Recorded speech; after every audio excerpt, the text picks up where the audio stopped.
Ibrahim Adham kata, antara sebab-sebab doa tidak dimakbulkan. Yang pertama, kata takut pada Allah tapi tetap buat yang Allah Ta'ala larang. Yang kedua, sebab doa tak makbul, kata sayang Nabi tapi tak amal sunnah Nabi.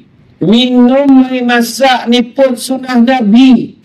Niat, aku minum ni sebab Nabi pun ramai minum dapet, kalau sunnah dah-dahan. Bismillahirrahmanirrahim. Apa sunnah Nabi yang kita buat? Buah tamar tunggu bulan puasa.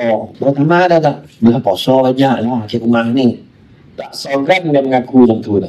Pagi raya makan mula dengan buah tamar. Tu sunnah Nabi. Dia boleh cakap, memanglah Nabi makan buah tamar tu yang ada. Kita dah lama dulu. Nak ayat kan?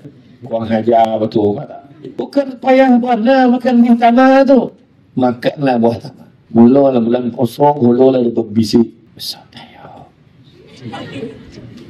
Besar daya.